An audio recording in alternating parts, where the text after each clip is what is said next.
যখন তোমার পড়ার দরকার হয় তখন যেন পড়তে পারো। লাইক পরীক্ষার আগের রাতে তুমি যদি ক্লাস নিয়ে বলো তখন ক্লাস করবা নাকি তুমি তখন করবা, কি বলে, ক্লাস করবা নাকি তুমি পরীক্ষার জন্য পড়বা? তাহলে ক্লাস করে আগে বই তখন দাগানো লাগবে, তারপরে পরীক্ষার জন্য পড়া শুরু করা লাগবে। তার থেকে বরং তুমি যদি এখন নাও পড়তে পারো, অন্তত বইটা একটু সুন্দর করে দাগাই রাখো, যেন পরীক্ষার আগে, আমি যে পরীক্ষাটা নিচ্ছি তার আগে রাতে বসে টুক করে তোমার পড়াটা হয়ে যায় সেখান থেকে, তাই না? আচ্ছা আচ্ছা, সমন্বয় নিয়ন্ত্রণে আমি পিডিএফই ডাউনলোড করি, একটু ওয়েট করো তো।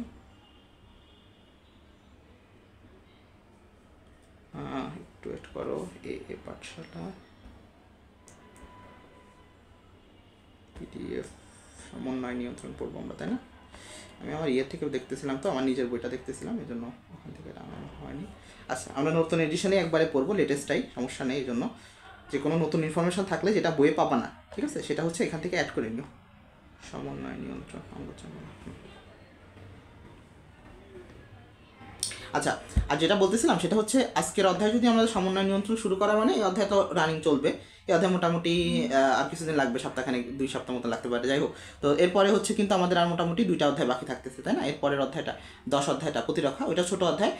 আর হচ্ছে উদ্ভিদ প্রজননের যে অধ্যায়টা আছে সেটা বোটানিতে। আর 2টা অধ্যায়, মানে এটা পরে যে 2টা অধ্যায় বাকি থাকতেছে, 2টাই ছোটো ছোটো অধ্যায়। হ্যাঁ, এই জন্য আলটিমেটলি এই অধ্যায়টা পড়ে ফেলা মানে আমাদের প্রেশার রিলিফ মোটামুটি হয়ে গেল। কারণ এটা, আর বাকি যে 3টা অধ্যায় আছে, 3টা অধ্যায়ের মধ্যে এইটাই সব থেকে বড় অধ্যায়, সমন্বয় নিয়ন্ত্রণটা। এবং একটু বড় না, এটা বেশ ভালোই একটা বড় অধ্যায়, ঠিক আছে? আচ্ছা, তবে আমাদের সুখের সংবাদ হচ্ছে এটা যেহেতু আমাদের শর্ট সিলেবাসের মধ্যে নাই, তো এখান থেকে অনেক বেশি, আগে এই স্টুডেন্টটা এখান থেকে অনেক বেশি পড়া লাগতো, অনেক পড়াশোনা করা লাগতো, বাট এখন এখান থেকে অত বেশি পড়াশোনা নাই। আমরা কম কম করে পড়বো, যতটুকু লাগে ততটুকু পড়বো, এর বেশি আমাদের না পড়লেও চলবে, ঠিক আছে? আচ্ছা, আজকে স্টুডেন্ট সংখ্যা কম, এটা একটা এভিডেন্স রাখা উচিত। আরও স্টুডেন্ট সংখ্যা যেহেতু কম, আমি একটা স্ক্রিনশট দিয়ে রাখতেছি, যারা নাই তাহারা বাস খাইবা। স্টুডেন্ট বেশি থাকলে আমি তখন ঝামেলা করি না, স্টুডেন্ট যখন কম থাকবো তখন ওই যারা অধিকাংশ যারা মিস করবা তারা তখন মারা খাবা। এই যে পরে আবার কে জানে আসছে, এই যাই হোক, আমি স্ক্রিনশটটা এখন নিতেছি। আচ্ছা, অনেকেই আবার প্রথম দিকে ছিল, এখন হুট করে আবার দেখতেছি নেই, তারা। আচ্ছা, স্ক্রিনশটটা আবার নেই। হ্যাঁ, ঠিক আছে। এরপরে কোনো বন্ধু বান্ধব আসলে আমার একটু জানাও। আচ্ছা, যাই হোক, তোমরা, আমি তো বুঝতে পারি না, এখান থেকে বোঝা যায় না নতুন কেউ আসছে কিনা। 14+। আচ্ছা, আবার যাই কেন? দেখো, সমন্বয় নিয়ন্ত্রণের ক্ষেত্রে প্রথমে যে ব্যাপারটা খেয়াল রাখতে হবে, এই অধ্যায়টা কিন্তু তোমাদের 9-10 ছিল। এখন 9-10 তোমরা শর্ট সিলেবাস পড়ে আসছো, অনেকে মনে হয় এটা পড়োই নেই, শর্ট সিলেবাসে ছিল কিনা জানি না আমি, বাট সমন্বয় নিয়ন্ত্রণ অনেক গুরুত্বপূর্ণ একটা অধ্যায়। তোমার শরীরের মধ্যে প্রতিটা কাজকর্ম একটার পর একটা যেটা সম্পন্ন হচ্ছে, প্রতিটা কাজের মধ্যে একটা সমন্বয় আছে, তাই না? তুমি একটা চোখ দিয়ে একটা ব্যাপার দেখতেছো, সেটার জন্য তোমার শরীরের মধ্যে একটা অনুভূতি ক্রিয়েট হচ্ছে। একটা খাবার দেখতেছো, লালা নিঃসরণ হচ্ছে, খাবার খাচ্ছ, সেটা পরিপাকের জন্য বিভিন্ন এনজাইম নিঃসরণ হচ্ছে, তাই না? গরম লাগতেছে, ঘাম নিঃসরণ হতেছে, ঠান্ডা লাগতেছো, শরীরকে চাপ দিয়ে ঢাকতেছো। তাহলে পরিবেশ আমাদের শরীরটাকে বিভিন্নভাবে ইফেক্টেড করে, এবং সেটার উপর বেসিস করে তোমার শরীর বিভিন্নভাবে তোমার এই ব্যাপারগুলোকে শরীরের বিভিন্ন জায়গাতে সমন্বয় করে। তো এখন যেটা এখান থেকে লাগবে সেটা হচ্ছে সমন্বয় কাকে বলে। এই সংজ্ঞাটা আগে লাগতো, এখন জাস্ট জানার জন্য পড়বা যে বিভিন্ন অঙ্গতন্ত্রের মধ্যে তোমার হচ্ছে পারস্পরিক সহযোগিতামূলক কাজের মাধ্যমে সকল কর্মকাণ্ডে সুষ্ঠুভাবে সম্পন্ন হওয়ার প্রক্রিয়ার নাম হচ্ছে সমন্বয়। তার মানে সমন্বয় একটা প্রক্রিয়া যেটার মাধ্যমে জাস্ট কিছুই না, আমাদের শরীরের মধ্যে বিভিন্ন কাজগুলো একটার পর একটা সুষ্ঠুভাবে সম্পন্ন হয়, এটাকে আমরা বলতেছি সমন্বয়। আচ্ছা, সমন্বয় হতে পারে 2টা ভাবে, একটা হচ্ছে ভৌত সমন্বয় যেটা ঘটে স্নায়ুতন্ত্রের মাধ্যমে, আর একটা হতে পারে রাসায়নিক সমন্বয় যেটা ঘটে অন্তঃক্ষরা তন্ত্রের মাধ্যমে। এই 2টা কথা অনেক ইম্পর্টেন্ট। 2 ধরনের সমন্বয়ের কথা বললাম, একটা হচ্ছে ভৌত বা ফিজিক্যাল, ঠিক আছে, ফিজিক্যাল কোঅর্ডিনেশন, আর একটা হচ্ছে chemical coordination.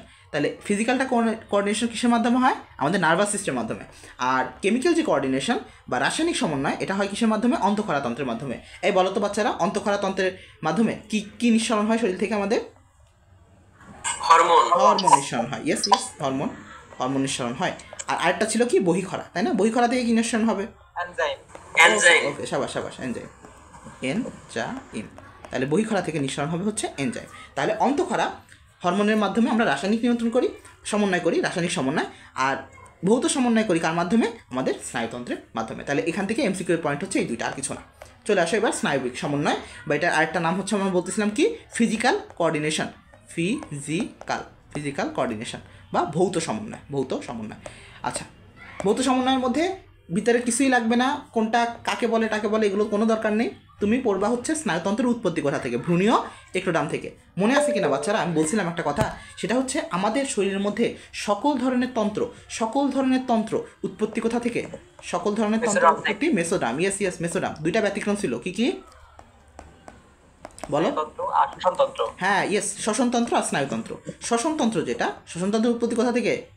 Endoderm. Endoderm, yes, endoderm, endoderm. আর বাকি থাকলো যেটা স্নায়ুতন্ত্র, স্নায়ুতন্ত্রের উৎপত্তি হচ্ছে একটোডার্ম থেকে। এই যে সেই একটোডার্ম থেকে।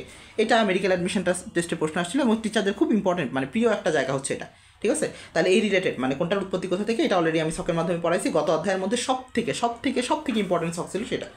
আমাদের রেটিনাতে লাস্টের দিকে, লাস্টে না, রেটিনাতে ভর্তি হলেই জিকে বই যেটা থাকে না, মোটা করে একটা জিকে বই থাকে রেটিনার, হ্যাঁ, ওই জিকে বইয়ের মধ্যে কিছু পেজ পাবা খুঁজে। পেজ বলতে আলগা পেজ। আলগা পেজ মানে বড় বড় পেজ, যেগুলো তুমি দেওয়ালে লাগায় রাখতে পারো। দেওয়ালে লাগায় রাখলে ওইটা থেকে তোমার পড়া সুবিধা হবে।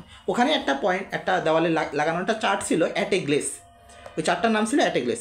তো অ্যাট এ গ্লেস থেকে তুমি এক নজরে তোমার বইয়ের মধ্যে সব থেকে ইম্পর্টেন্ট জিনিসগুলো দেখে ফেলতে পারবা। ওই অ্যাট এ গ্লেসের মধ্যে সবচেয়ে উপরে যে ছকটা ছিল সেটা কিন্তু ছিল এই যে কোনটার উৎপত্তি কোথা থেকে, বুঝছো কথা?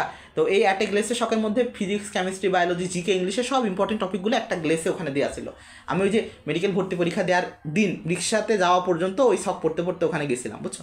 মানুষজন অবশ্য বাইরে দাঁড়ায় দাঁড়ায় অনেকে বই পড়তেছিল, হ্যাঁ, শিট পড়তেছিল, নোটস পড়তেছিল, মানে আমি ওইটা নিয়ে গেছিলাম। আমি কখনো পরীক্ষার হলে বই নিয়ে যাই না, আমার কেমন যেন অকওয়ার্ড লাগে, মনে হয় যে আসলে সারা বছর যা পড়তে পারলাম না, পরীক্ষার হলে গিয়ে তো সেটা আসলে পড়া হবে না। বাট ওই দিন আমি নিয়ে গেছিলাম, কারণ ওই দিন হচ্ছে প্রচুর ভয় কাজ করতেছিল সকাল থেকে, যে আমার লাইফের ভিতরে সব থেকে বড় পরীক্ষা মনে করো, লাইফ চেঞ্জিং একটা পরীক্ষা, তাই না? যদিও পাবলিক পরীক্ষা, সে পিএসসি দিছি, জিএসসি দিছি, এসএসসি দিছি, এইচএসসি দিছি, চারটা পাবলিক পরীক্ষা দেওয়ার এক্সপিরিয়েন্স আছে। বাট অ্যাডমিশনের লেভেলে তো সেটা প্রথম পরীক্ষা ছিল। আমি তো ঢাকা ভার্সিটি বা অন্য জায়গাতে পরীক্ষা দিইনি, বা আমি ফর্মও তুলছিলাম মাত্র একটা। আমার পোলা পাইন মানে অন্যরা, আমি তো ওখানে ফার্মগেটে যখন ছিলাম আমরা তো টোটাল তোমার হচ্ছে 2, 4, 6 না 5 জন ছিলাম। তো 5 জনের 4 জনই ঢাকা বিশ্ববিদ্যালয়ে ফর্ম তুললো। মানে সবাই দেখবা তুমি অ্যাডমিশন টাইমে বিশেষ করে দেখবা যে অন্তত কেউ কিছু ফর্ম না তুলে একটা ঢাকা বিশ্ববিদ্যালয়ে ফর্ম তুলে, কারণ সবার ওখানে পরীক্ষা দেওয়ার একটা ইচ্ছা থাকে। আমি মাতাব্বরি করে কী করছি, আমি ঢাকা বিশ্ববিদ্যালয়ে ফর্ম তুলি নাই, কারণ আমার ইচ্ছা ভাই আমি মেডিকেলে পড়বো, তাহলে মেডিকেল না হলে আবার মেডিকেলের জন্যই চেষ্টা করবো সেকেন্ড টাইম, কিন্তু আমি অন্য জায়গাতে পড়বো না। তো সেই হিসাবে আমি ঢাকা বিশ্ববিদ্যালয়ে ফর্মও তুলি নাই। তো যার কারণে আমার মানে পরীক্ষা, অ্যাডমিশন পরীক্ষা দেওয়ার একটা এক্সপিরিয়েন্স আছে, মানে একটাই মাত্র আমি অ্যাডমিশন পরীক্ষা দিছি, বুঝছো? একটা পরীক্ষা দিছি, ওই একটাতেই টিকে গেছি, যার কারণে অন্য আর কোনো পরীক্ষা দেওয়া লাগে না। তো যেটাই হোক না কেন, যেটাই দিছি ওইটাতেই মানে অনেক মানে যেই পরিমাণ মানসিক প্রেশার কাজ করছিল। বাট ওখানে যাওয়ার সময় আমি ওই ছকটা পড়তে পড়তে গেছিলাম, তবে ওই শখের থেকে ওই যে অনেকগুলোই কমন আসছিল। এটা হচ্ছে রেটিনা অ্যাটেগলেস শখ। ওটা তুমি বাসায় নিজেও একটা তৈরি করতে পারো, যে বইয়ের বিভিন্ন জায়গা থেকে তোমার যে যে জিনিসগুলো মনে হয় ইম্পর্টেন্ট, তুমি একটা জিনিস পড়লে ইম্পর্টেন্ট বুঝতে পারবা। অবশ্যই ইম্পর্টেন্ট বোঝারও একটা কাহিনী আছে। তুমি তখন বলতে পারো ভাই আমি তাহলে এখন কেমনে বুঝবো, আমার বইয়ের ভিতরে তো জুনিয়র টপিক। এটার জন্য একটা খুব গুরুত্বপূর্ণ তোমার টেকনিক হচ্ছে question bank analysis. Question bank কী? কোয়েশ্চেন ব্যাংক প্রিভিয়াস ইয়ারের কোয়েশ্চেন ব্যাংক, মেডিকেলের প্রিভিয়াস 10 থেকে 15 বছর ইয়ারের জন্য যদি কোয়েশ্চেন ব্যাংক সলভ করো, তাহলে দেখবা কিছু টপিক থেকে মেডিকেলে বারবার প্রশ্ন আসে। তো ওই টপিকগুলোকে তুমি বইয়ের মধ্যে আলাদা করে ফেলো, একটা কমলা কালারের হাইলাইটার বা লাল কালারের, যেটা দেখলে তোমার চোখের মধ্যে খেলবে যে না এই ব্যাপারটা অনেক ইম্পর্টেন্ট, কারণ এখান থেকে বারবার প্রশ্ন আসতেছে। তখন কী হবে, প্রতিবার যখন ওই অধ্যায়টা রিভিশন দিবা তুমি, তখন কী হবে, ওই জায়গাটা তুমি বারবার দেখতেছো এবং তোমার মাথার মধ্যে একটা সিগন্যাল যাচ্ছে যে না এটা আমার মনে রাখাই লাগবে। তখন দেখবো ওইটা বেশি ভালো করে মুখস্থ থাকতেছে, বুঝছো? তো এই কিছু কিছু টেকনিক আছে যেগুলো অবলম্বন করলে প্রশ্ন সম্পর্কে অনেকটা প্রেডিক্ট করা যায়। তো এই ব্যাপারগুলো আস্তে আস্তে আরও শিখাবো। বাট যাই হোক, তো তোমরা আবার ওই ভুল করতে যাও না, মানে কনফিডেন্স থাকা ভালো। বাট আমার মনে হয়েছিল, আমার তখন মানে পরবর্তীতে মনে হয়েছে আমার ওভার কনফিডেন্স ছিল। বাট ওভার কনফিডেন্স সবসময় ভালো না, কারণ অ্যাক্সিডেন্ট আল্লাহ না করে ঘটতেই পারতো। অ্যাক্সিডেন্ট ঘটলে কিন্তু সেক্ষেত্রে সেখান থেকে রিকভার করাটাও একটু কঠিন। যেমন রাহাতের ক্ষেত্রে যেটা হয়েছিল, রাহাত আর আমরা তো দুজন একেবারে সেম কোয়ালিটি স্টুডেন্ট ছিলাম। সব টিচারের কাছে তুমি শুনলেও দেখবা যে বলতো আচ্ছা রাহাত সিয়াম ওরা একই রকম, মানে ওরা দুজনই মেডিকেলে হয়ে যাবে, সবাই জানতো, মানে কারো না হলে রাহাত আর আমার হবে। তো ও এরকম একটা বেসিসের উপরেই ইয়ে করে, মানে শুধুমাত্র মেডিকেল লাইনের উপরেই চিন্তা করে হচ্ছে সব ফর্ম টর্ম তুলছিল। বাট ওর সমস্যাটা হয়ে গেছিলো ঢাকাতে এসে অ্যাডজাস্টমেন্টে। ঢাকাতে আসার পরে কিছু মানে পারিপার্শ্বিক কিছু সমস্যা থাকে, বুঝছো? পড়াশোনা বাদেও, তুমি তো পড়াশোনা করবে সেটা ঠিক আছে, বাট ওইটা বাদেও কিছু দিক নির্দেশামূলক সমস্যা, মানে থাকা খাওয়া এগুলো কিছু সমস্যা থাকে। তো ওই ঝামেলাটার মধ্যে পড়ে যাওয়ার কারণে ওর কিন্তু যখন মেডিকেল মিস হয়ে যায় তখন কিন্তু মারাত্মকভাবে একটা ট্রমাটাইজ হয়ে গেছিলো। হ্যাঁ, বিশেষ করে আরও এলাকাতে যারা জানবে। একসাথে ছিলেন না? না না, আমরা এক এলাকাতে, মানে এলাকাতে সেম ছিলাম, বাট বাসা সেম ছিল না আমাদের, বুঝছো? আমরা এক বাসায় ছিলাম না। হ্যাঁ, বাসা ভাড়া নিয়েছিলাম, আমরাও বাসা ভাড়া নিয়েছিলাম, রাহাতরাও বাসা ভাড়া নিয়েছিল, আমরা 3 রুমের বাসা ভাড়া নিয়েছিলাম। ওটার জন্য বললাম যে আমাদের একসাথে থাকার কথা ছিল, বাট কিছু সমস্যার কারণে আছে। যাই হোক, ওই সমস্যার কথা বলা যাবে না, বাট কিছু সমস্যার কারণে আমরা একসাথে থাকতে পারিনি। রাহাতের ফাইনালি মানে আমার সাথেই থাকার কথা, কারণ সবাই জানতো আমি রাহাত একসাথে থাকবো, আমরা পড়াশোনার ধারণা আমাদের একরকম, একভাবেই আমরা পড়িও একভাবে, পড়াইও একরকমভাবে। হ্যাঁ, তো এখন সেই জন্য আমরা নিজেদের মধ্যে আলোচনা করে পড়াশোনা করতে পারবো। যাই হোক, কিছু সমস্যার কারণে এটা হয়েছিল। এবং দেখা যায় যে আমরা কিন্তু অ্যাডমিশনের সময় 2.5 মাস মানে 2.5 মাস মতন টাইম পাইছিলাম। এর ভিতরে 2 মাস মতন পরে, মানে 1 মাস 1 মাস 20 দিন বা 25 দিন এরকম টাইম পরে রাহাতের কিন্তু ঝিনাইদহে চলে যাওয়া লাগছিল। এটা মারাত্মক একটা সমস্যা। তুমি 2-2.5 মাসের জন্য ঢাকাতে আসছো রেটিনাতে কোচিং করার জন্য, তখন 2 মাস পরে হুট করে তোমার ঝামেলার কারণে তুমি ঝিনাইদহে ব্যাক করতেছো।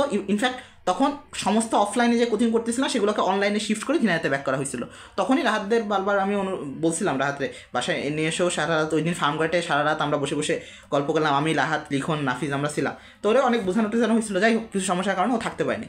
তখনই আমরা বুঝতে পারছিলাম একটা অঘটন ঘটতে পারে, বুঝছো। তাই এই জন্য শুধুমাত্র পড়াশোনা করলে যে হবে এরকমটা না, ভাগ্যের উপরেও থাকতে হবে এবং আশেপাশে পারিপার্শ্বিক পরিবেশও একটা ব্যাপার স্যাপার থাকে। তো ওইগুলো সম্পর্কে আমি সবই বলবো, আস্তে আস্তে বলবো। তবে এখন থেকে যেটা চেষ্টা করবো এই জন্য যে ইম্পর্টেন্ট টপিকগুলো বেছে বেছে করে পড়া, তাহলে দেখবা পড়াটা অনেক কমে যাচ্ছে, বুঝছো। আমি অন্তত আমার একটা অ্যাডমিশন টেস্টের ইয়েতে এক্সপিরিয়েন্স দিয়ে এটা বলতে পারি। অনেকে বেশি টেস্ট যারা দিচ্ছে অবশ্যই তাদের এক্সপিরিয়েন্স বেশি। তবে পরবর্তীতে আব্বু অবশ্য আমাকে এটার জন্য একটু বকাবাধ্য করছিল, যে আব্বু বলছিল নিজেই যে তুমি ঢাকা ভার্সিটির ফর্মটা তুলো অন্তত, কারণ আব্বু নিজেও পরীক্ষা দিয়েছিল ঢাকা ভার্সিটিতে, আব্বুর হয়নি ঢাকা ভার্সিটিতে। এই জন্য আব্বু বলছিল যে আমার যেহেতু হয়নি, আমার একটা ইচ্ছা ছিল তুমি মানে পড়ো আর না পড়ো তুমি চান্স পেয়ে বসে থাকো। কিন্তু আমি একটা ইয়েতে বিশ্বাস করতাম যে ভাই আমি চান্স যদি পাই আর যদি না পড়ি তাহলে কেন আমার ওখানে পরীক্ষা দেওয়ার দরকার। আমি চাইলে বুয়েটেও পরীক্ষা দিতে পারতাম, আমার নাম্বার ছিল। আমার হচ্ছে ম্যাথে হচ্ছে 199 ছিল 200-র মধ্যে, ফিজিক্সে ছিল 200-র ভিতরে 200, আর কেমিস্ট্রিতে ছিল 199। মাত্র আমার ওখান থেকে 2 মার্ক কম, তাই না? 600 মার্কসের মধ্যে 2 মার্ক কম, 598 মার্কস। এখানে আমি ইজিলি ওখানে বুয়েটে বসতে পারতাম পরীক্ষা দিতে। কিন্তু আমি চিন্তা করতাম এভাবে যে আমি যদি বুয়েটে পরীক্ষা দিতে বসি, আরেকটা স্টুডেন্ট যে বুয়েটের জন্য পড়াশোনা করতেছে পরীক্ষা দেওয়ার জন্য, সে পরীক্ষা দিতেই বসতে পারবে না। চান্স পাওয়া তো পরের ব্যাপার থাক, মাত্র 18,000 সিট, আরেকজন পরীক্ষা দিতেই পারবে না। তাহলে এই ব্যাপারটা মাথায় রেখে আবার ঢাকা ভার্সিটির কথাও চিন্তা করো। মানে মোটামুটি যাওয়া পড়াশোনা করছিলাম বা করলাম, আমি ঢাকা ভার্সিটিতে ইনশাল্লাহ চান্স পেয়ে যেতাম। কিন্তু কী হইতো তাতে, আরেকটা স্টুডেন্ট ওয়েটিংয়ে থাকতো। একটা স্টুডেন্ট ওয়েটিংয়ে থাকা, হ্যাঁ অনেকে বলে যে ভাই ওয়েটিং থেকে তো নেয় পড়ে। আরে ভাই না, ওয়েটিং থেকে নিবে না কেন? ওয়েটিং থেকে তো নিবেই, কিন্তু একজন ওয়েটিংয়ে থেকে চান্স পাওয়া আর একজন চান্স পেয়ে ঢাকা ভার্সিটিতে পড়া, দুইটা কিন্তু ব্যাপার আলাদা। তুমি যখন সিরিয়ালে চান্স পেয়ে গেছো, তোমার একটা ভালো সিরিয়াল, তখন তুমি নিশ্চিন্তে থাকতে পারবা। কিন্তু ওয়েটিং থেকে নেওয়া সেটা তো পরের ব্যাপার, ঠিক আছে? এই জন্য এই ব্যাপারগুলোর কথা মাথায় রেখে আমি অবশ্য পরীক্ষা দেয়নি। অনেকে থাকে, অনেকের আবার ইচ্ছা থাকে যে বিভিন্ন জায়গায় একবারে ক্র্যাক করা, মানে দেখাবে যে আসলে আমি পারি ক্র্যাক করতে। আসলে পারা না পারাটা ওইটা ব্যাপার না, ওইটা দিয়ে অবশ্যই তোমার একটা মেধা যাচাই হয় যে আসলে তুমি পারো কিনা। বাট যেখানে পড়বা সেই জায়গার জন্য কমপ্লিটলি প্রিপারেশন নেওয়া আমার মতে বেটার। কারণ একটা জায়গাতে যখন তুমি কমপ্লিটলি প্রিপারেশন নেবা, তোমার ফুল ফোকাস, তোমার ধ্যান জ্ঞান স্বপ্ন নাওয়া খাওয়া সব কিছু কিন্তু ওই রিলেটেড হয়ে যাবে, বুঝছো। আচ্ছা যাই হোক, অনেক কথাবার্তা হলো। তাহলে আমরা এখান থেকে পড়বো স্নায়ুতন্ত্রের কাজের মধ্যে আমরা হেডলাইনগুলো পড়লেই হবে। কী করে? আমাদের উদ্দীপনায় সাড়া দেয়, বাইরে বা শরীরের মধ্যে যদি কোনো একটা উদ্দীপনা তৈরি হয় সেটা সাড়া দেয়, কাজের মধ্যে সমন্বয় সাধন করে, শরীরের বিভিন্ন কোষ টিস্যু অঙ্গ প্রত্যঙ্গের মধ্যে কাজ, শরীরে একটা ভারসাম্য রক্ষা করে। আমরা পড়ছিলাম শরীরে ভারসাম্য রক্ষা করার যে প্রক্রিয়া সেটার নাম হচ্ছে কি? হোমিওস্ট্যাসিস। আচ্ছা, হোমিওস্ট্যাসিস কি শুধুমাত্র স্নায়ুতন্ত্র দ্বারা নিয়ন্ত্রিত হয়? আরেকটা তন্ত্র মাধ্যমে হয় না? আমরা পড়ছিলাম 4th অধ্যায় কী ছিল? কে আমাদের শরীরের মধ্যে হোমিওস্ট্যাসিস রক্ষা করে আর স্নায়ুতন্ত্র ছাড়া? বলো বলো। রক্ত, ইয়েস রক্ত। রক্ত হচ্ছে আমাদের শরীরের হোমিওস্ট্যাসিস রক্ষা করে। আর এই রক্ত হচ্ছে, হ্যাঁ, আর রক্তপাত দ্রুত বন্ধ হওয়ার একটা প্রক্রিয়া ছিল না, সেটার নাম কি ছিল? হিমোস্ট্যাসিস। হ্যাঁ হ্যাঁ হ্যাঁ, হিমোস্ট্যাসিস, এই তো মনে আছে, দেখছো? হিমোস্ট্যাসিস। এই হোমিওস্ট্যাসিস আর হিমোস্ট্যাসিস জন্য এমবিবিএস ফার্স্ট ইয়ারেও পোলাপাইন মারা খায়, বুঝছো। ওই ভাবিয়া বোর্ডে জিজ্ঞেস করে টিচাররা এই হোমিওস্ট্যাসিস আর হিমোস্ট্যাসিস দুইটা একবারে এরকম সেপারেটলি জিজ্ঞেস করে। তো তখন স্টুডেন্টদের মাথার মধ্যে আওলা যায়, কারণ এই জিনিসগুলো সব আবার তোমাদের এমবিবিএস ফার্স্ট ইয়ার এসে পড়তে হবে। এখন যা যা পড়তেছো না, প্রতিটা অধ্যায়ের ডিটেলস এমবিবিএস ফার্স্ট ইয়ার এসে পড়তে হবে। তো এই জন্য এখন মোটামুটি ভালো করে শিখে রাখলে, কনসেপ্টটা ক্লিয়ার থাকলে তখন এসে আরও পড়তে মজা লাগবে, পড়ার ভিত্তি আগ্রহ খুঁজে পাবা, নাহলে পড়ার আগ্রহ একবারে চলে যাবে। আচ্ছা, সংবেদী অঙ্গসমূহের কার্যকর করা, আমাদের শরীরে বিভিন্ন সংবেদী অঙ্গ আছে সেগুলোকে কাজ করা, তথ্য সংরক্ষণ করে রাখা। একটা তথ্য বছরের পর বছর মাথার মধ্যে সংরক্ষণ থাকে, তাই না?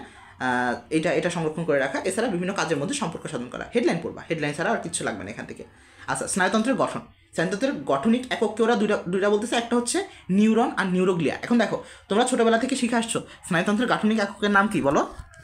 নিউরন, তাই না? শিখে আসছো না? এটা কিন্তু 9 10 ছিল। স্নায়ুতন্ত্রের গঠনগত কার্যগত এককের নাম হচ্ছে নিউরন। হ্যাঁ, তবে স্নায়ুতন্ত্রের মধ্যে এই নিউরন শুধুমাত্র না, ব্যাপারটা আছে গাঠনিক একক 2 ধরনের ওরা বলতেছে, শুধুমাত্র নিউরন না। তাহলে এতদিন আমরা যে শুধুমাত্র নিউরনের কথা শিখে আসছি এরকম না, নিউরনের পাশাপাশি নিউরোগ্লিয়াকেও আমরা পড়বো। নিউরোগ্লিয়া কী জিনিস আমরা আসতেছি, আরও পরে আসতেছি নিউরোগ্লিয়া। তো তবে মূল কাজটা করে থাকে নিউরন, হ্যাঁ এটা ঠিক, মূল কাজটা করে থাকে নিউরন। তাহলে এই জন্য বলছে প্রধান সমন্বয়কারী স্নায়ুতন্ত্রের গাঠন এবং কার্যগতি এককে আমরা বলি হচ্ছে নিউরন। তাহলে প্রশ্ন যদি কোয়েশ্চেন এরকম করে, স্নায়ুতন্ত্রের প্রধান সমন্বয়কারী, স্নায়ুতন্ত্রের প্রধান গাঠনিক এবং কার্যগত এককের নাম কি? নিউরন। আর শুধুমাত্র যদি বলে গাঠনগত এবং কার্যগত এককের নাম কি, তাও কিন্তু হবে নিউরন, ঠিক আছে? কিন্তু গাঠনিক একক যদি কয় ধরনের বলে, তখন দিবা 2 ধরনের। গাঠনিক একক হয় 2 ধরনের, তবে গঠনগত ও কার্যগত এককের নাম হবে নিউরন। কথাটা হচ্ছে এরকম হয়। আচ্ছা যাই হোক, তো এখন নিউরনকে ওরা দুইটা ভাগে ভাগ করতেছে, একটা হচ্ছে কোষ দেহ বা সেল বডি, আরেকটা হচ্ছে প্রলম্বিত অংশ বা নিউরাইট। আচ্ছা তাহলে আমরা একটা নাম পড়লাম নিউরন, আরেকটা পড়লাম নিউরোগ্লিয়া। আচ্ছা নিউরোগ্লিয়া সম্পর্কে আসবো। নিউরোগ্লিয়াটা আচ্ছা এখানে আরেকটু হালকা ধারণা আমি তাহলে দিয়ে নাই, নাহলে নিউরোগ্লিয়াটা তোমরা বুঝতে সমস্যা হবে। নিউরোগ্লিয়াটা কি দেখো পরের পৃষ্ঠে আছে, নিউরন যে যোজক টিস্যুর মধ্যে সংরক্ষিত থাকে সেটার নাম হচ্ছে নিউরোগ্লিয়া। তাহলে নিউরোগ্লিয়া আর কিছুই না, নিউরনের আবরণ। আমরা প্রতিটা জিনিসের একটা করে আবরণ পড়ছিলাম, হার্টের আবরণ পেরিকার্ডিয়াম, তাই না? তারপরে হচ্ছে লাঙের আবরণ। বলো তো লাঙের আবরণের নাম কি? প্লিউরা। এই তো সাবাস, এক স্বরে উত্তর হবে প্লিউরা। তারপরে হচ্ছে লিভারের আবরণের নাম কি বলো তো দেখি, লিভার। বলো বলো। Bowman's capsule. বোম্যান্স না, কিডনি, ওটা কিডনি। হ্যাঁ হ্যাঁ হ্যাঁ এখন পারবা, বলো। এ তো হচ্ছিল গ্লিসান ক্যাপসুল। হ্যাঁ Gleeson capsule, Gleeson capsule, Glisson's capsule. আরেকটা বোম্যান্স ক্যাপসুল কি ছিল তাইলে? ওটা কিডনি আবরণ। হ্যাঁ কিডনির, কিন্তু কিডনির কি বোম্যান্স ক্যাপসুল ছিল? একটু মাথায় এনে দেখো তো। আমি দুইটা জিনিস বলছিলাম যে তোমাদের এইটা ভুল করবে। হ্যাঁ হ্যাঁ হ্যাঁ মালপিজিয়ান। গ্লোমেরুলাসের না। হ্যাঁ হ্যাঁ বোম্যান্স ক্যাপসুল তো গ্লোমেরুলাসের আবরণ। আপনার এই জায়গাটাতে আমি যখন কিডনি পড়াইছিলাম তখন কিন্তু একবার বলছিলাম এটা তোমরা ভুল করো অনেকে, বোম্যান্স ক্যাপসুল বলে দাও, কিন্তু বোম্যান্স ক্যাপসুলটা হচ্ছে গ্লোমেরুলাসের আবরণ। বাট কিডনির আবরণের নাম কি? Renal capsule. Renal capsule. হ্যাঁ রেনাল ক্যাপসুল, সহজ কথা, রেনাল ক্যাপসুল, তাই না? আবার হচ্ছে আমরা অস্থির আবরণের নাম জানি, পেরিঅস্টিয়াম। তারপরে কি তরুণাস্থির আবরণের নাম কি বলো? পেরি কি? তরুণাস্থির পেরিঅস্টিয়াম তো অস্থির আবরণ। তরুণাস্থি হলে পেরিকন্ড্রিয়াম। ইয়েস সাবাস, পেরিকন্ড্রিয়াম, ঠিক আছে ওকে। আর হচ্ছে এই বলো তো স্টোমাকের আবরণের নাম কি? স্টোমাক। পেরিটোনিয়াম। সাবাস, সুন্দর। দেখছো সবগুলো কোয়েশ্চেনের অ্যান্সারই কেউ না কেউ হলেও পারো। তার মানে কি মাথার মধ্যে অনেক কিছু সংরক্ষিত আছে। ওকে, তাহলে নিউরনের দুইটা জিনিস পড়বো, একটা হচ্ছে কোষ দেহ আর একটা হচ্ছে প্রলম্বিত অংশ। তাহলে নিউরনেরও এখন আমরা একটা বাইরের আবরণের নাম জেনে গেলাম। তাহলে নিউরনের আবরণের নাম কি? নিউরোগ্লিয়া। ওকে আচ্ছা, তো এখন আরেকটা জিনিস যেটা বললাম নিউরাইট কি? তাহলে নিউরোগ্লিয়া পড়লাম আবরণ, আর নিউরাইট হচ্ছে প্রলম্বিত অংশের নাম, মানে কোষ দেহ থেকে যে অংশটা বাইরের দিকে বের হয়ে আসছে চুলের মতন, সেগুলোর নাম হচ্ছে নিউরাইট বা প্রলম্বিত অংশ। এখন প্রথমেই চলে আসো কোষ দেহ বা সেল বডি। সেল বডি কি? একটা গোলাকার, ডিম্বাকার, মোচাকার বা সূত্রাকারে, মানে মোটা একটা স্ট্রাকচার, ঠিক আছে? এত কিছু দরকার নেই তোমাদের, এত কিছু পড়া লাগবে না। এখান থেকে ছবিটার দিকে একটু খেয়াল করো, পরের পৃষ্ঠে দেখো নিউরনের একটা ছবি আছে সুন্দর করে। এই মাথার যে বড় অংশটা দেখতেছো এটা হচ্ছে কোষ দেহ। কোষ দেহ থেকে চারিদিকে যেগুলো বের হয়ে গেছে সেগুলো সবই হচ্ছে প্রলম্বিত অংশ।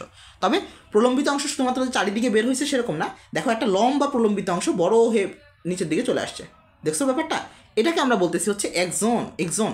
আর যেই প্রলম্বিত অংশগুলো চুলের মতন করে বের হয়ে গেছে সেগুলোর নাম হচ্ছে ডেনড্রাইটস, ঠিক আছে? তাহলে প্রলম্বিত অংশতে গিয়ে আমরা দুইটা প্রকারভেদ পাবো, সেটা আলাদা ব্যাপার। মূলত প্রথমে পেলাম কি নিউরনের দুইটা পোর্শন, একটা হচ্ছে এই যে ওর মাথাটা, কোষ দেহটা, মানে কোষ দেহ আসলে বলাটা এরকম না, মানে ওর মাথাটার নাম হচ্ছে মনে করো কোষ দেহ, আর চারিদিকে যেগুলো বের হয়ে আসবে সেগুলোর নাম হচ্ছে নিউরাইট বা প্রলম্বিত অংশ।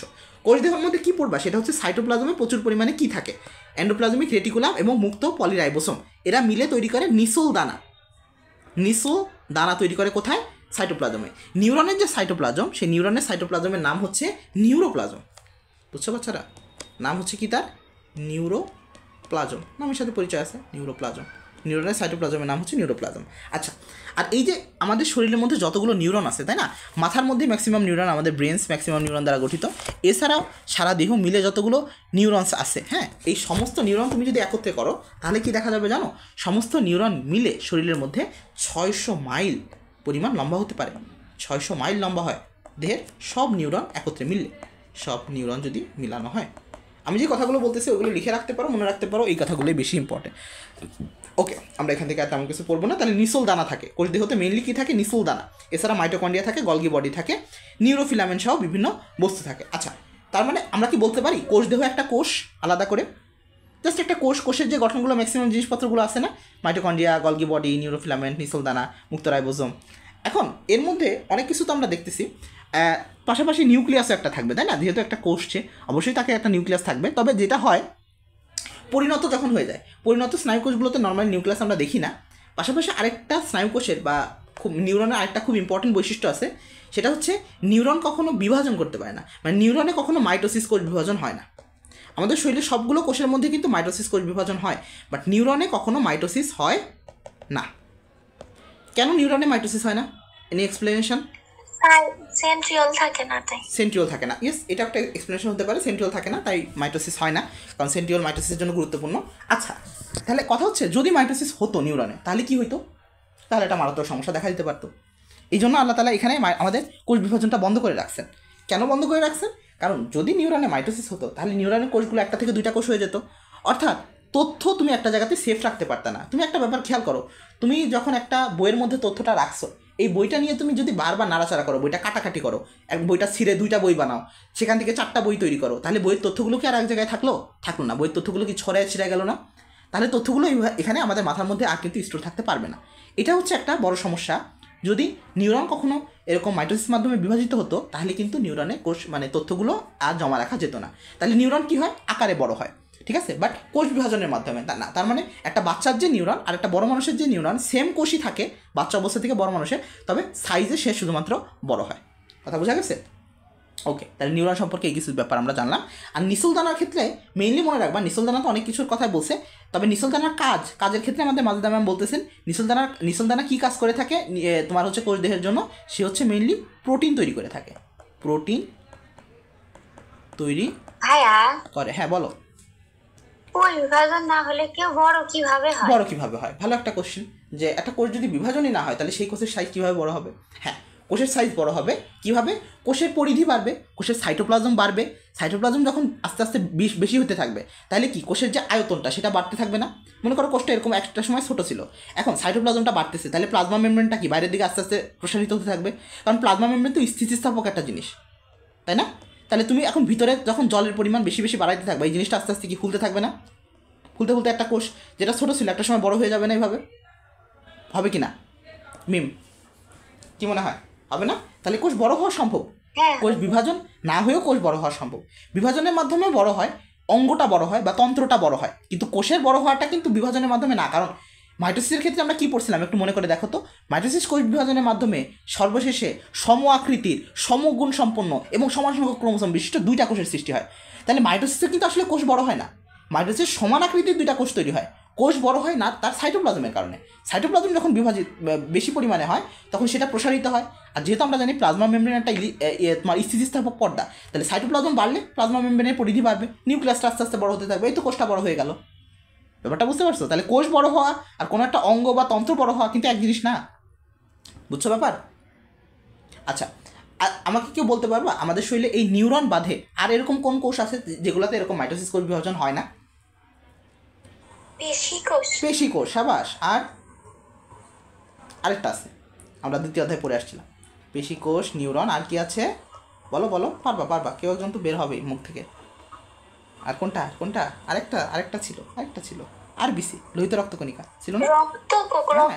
রক্তকণিকা, লোহিত রক্তকণিকা বা আরবিসি, কারণ এদের মধ্যে হচ্ছে তোমার নিউক্লিয়াস থাকে না, তো এটা নিজে একটা কোষ হলেও, কোষ আমরা যদিও বলি না, কণিকা বলি, বাট সেও হচ্ছে বিভাজন হয় না। আমরা দ্বিতীয় অধ্যায়ে ব্যাপারগুলো পড়ে আসছিলাম। তাহলে নিসলদানার কাজ কি বললাম? প্রোটিন তৈরি করা। স্পেসিফিকভাবে যদি বলে নিসলদানা কী করে, সে হচ্ছে একটা প্রোটিন তৈরি করে।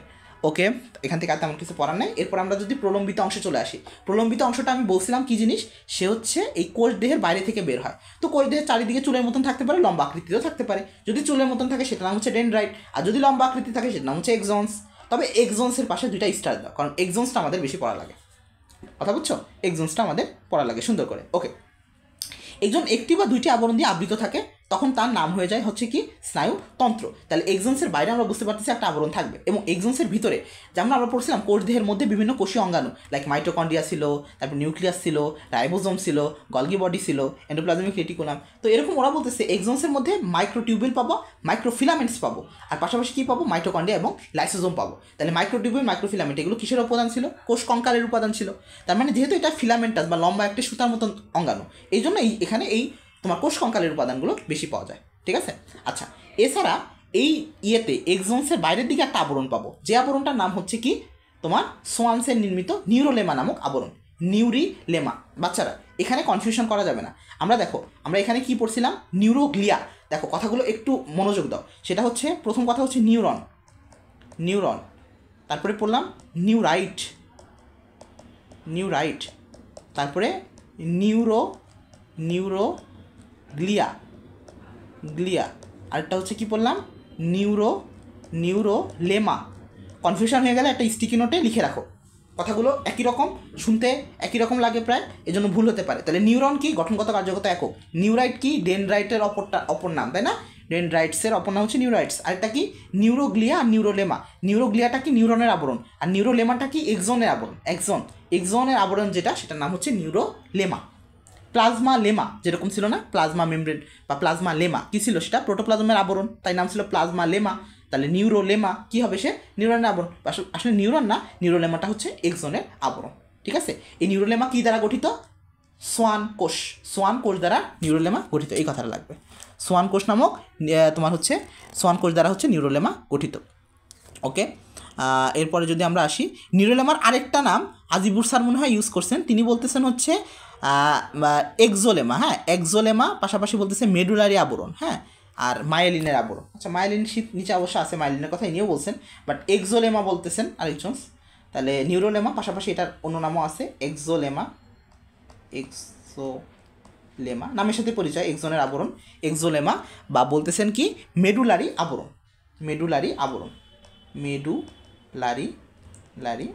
আচ্ছা, মেডুলা মানে কি বাচ্চারা বলো তো একটু, দেখি শুনি। আবরণ দুইটা জিনিস ছিল, যে কোনো আমাদের শরীরের মধ্যে কোষ বা টিস্যুগুলার দুইটা পোর্শন থাকে, একটা হচ্ছে কর্টেক্স আর একটা হচ্ছে মেডুলা।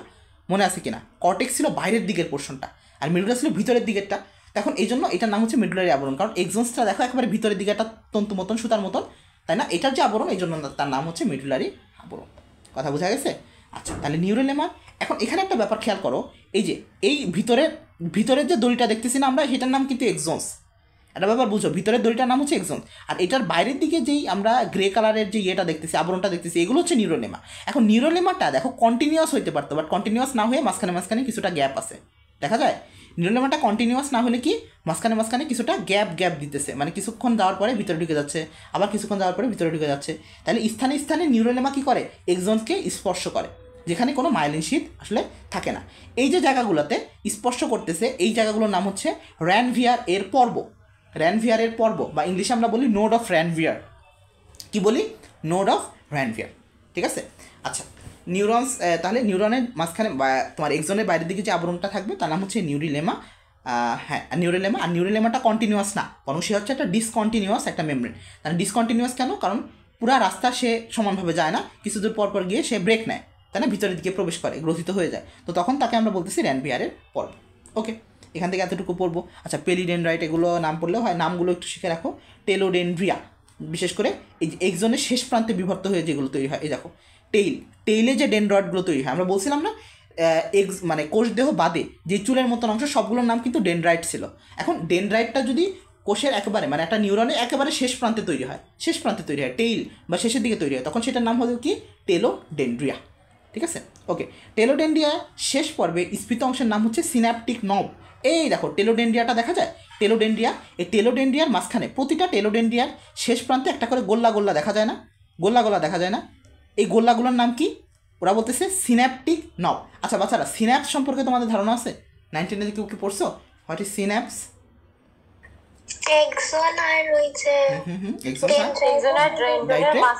মিলনস্থল, যেখানে তারা মিলতেছে, হ্যাঁ, যেখানে তারা মিলতেছে, সেই জায়গাটার নাম হচ্ছে কি, সিন্যাপস। এখন এই সিন্যাপসের মাধ্যমে মিললেই তো আর অটোমেটিক হলো না, মিলার পরও এদের মধ্যে কিন্তু সিগন্যালের আদান প্রদান করা লাগে, বুঝছো কথা? মানে একজনের থেকে আরেকজন সিগন্যালটা আদান প্রদান করে, তাহলে এইটাকে আমরা বলতেছি সিন্যাপটিক নব। আচ্ছা, তোমাদের যদি একটু আমি কনসেপ্টটা ক্লিয়ার একটু চেষ্টা করি, একটু দেখো, খেয়াল করো।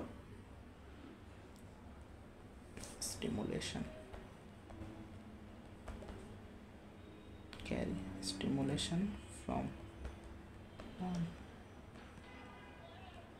neuron to another.